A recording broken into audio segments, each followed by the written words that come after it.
Welcome to the Averills of Chipping Norton, Ipswich and Beyond Lives Recast video number 11. Before I begin, I'd like to draw your attention to the button I am wearing, and it's the Massachusetts Witch Hunt Justice Project, and we are a committee that is working very hard to exonerate the 8 that were convicted in Boston. 5 were hanged long before the witch trials happened in Salem. To place your order, I will have a link on my community page.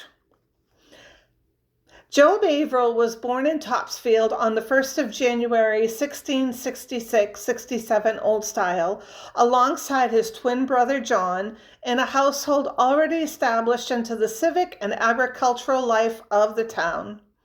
Job further established himself firmly within the Topsfield community when he married Susanna Brown on the 1st of February 1702-03 Old Style. Together they raised 8 children: Job Jr., born in 1707, Judith, 1710, Israel, 1713, Keziah, 1715, Samuel, 1720, Susanna, 1722, and Ezekiel in 1724. The western part of Topsfield remained Job's legal home for much of his life, an area that would later become Middleton. This geographic distinction would become increasingly important as the region developed and political boundaries shifted. Job's will makes clear that his holdings extended beyond a single town, listing land in Topsfield, Middleton, and neighboring Boxford, a sign of careful estate planning. Job was somewhat active in local governance.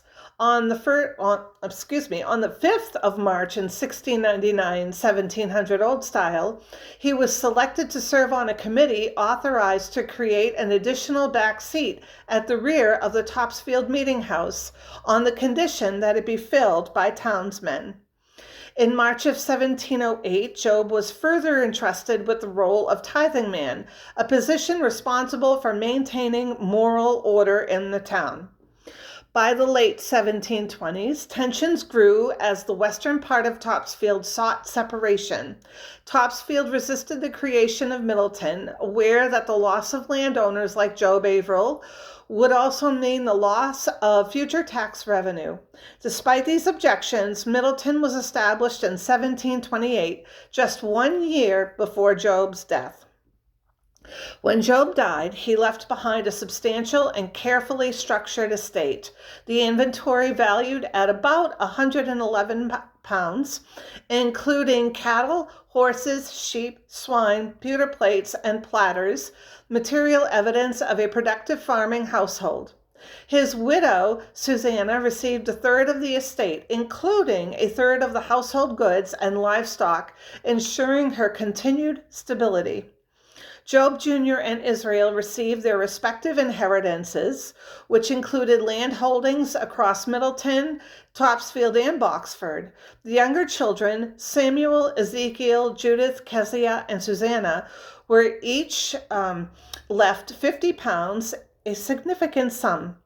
Judith was further granted the right to occupy a room in the family home alongside her mother, so long as both remained unmarried, a provision that speaks to familial responsibility and care. Ezekiel, only about 6 years old at the time of his father's death, was placed under the legal guardianship of Francis Peabody in Middleton.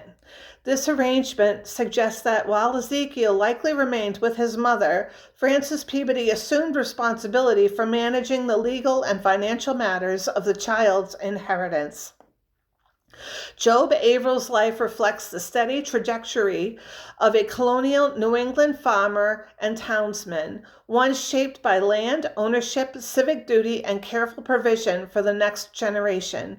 His story also sits at a pivotal moment in local history, bridging the older identity of Topsfield with the newly formed town of Middleton, and leaving a legacy firmly rooted in both. Please consider a donation to my PayPal account to help defray the cost of travel and research. You can find the link in the description of my channel. You can also find links to my research for today's video on a post on my community page. Thank you.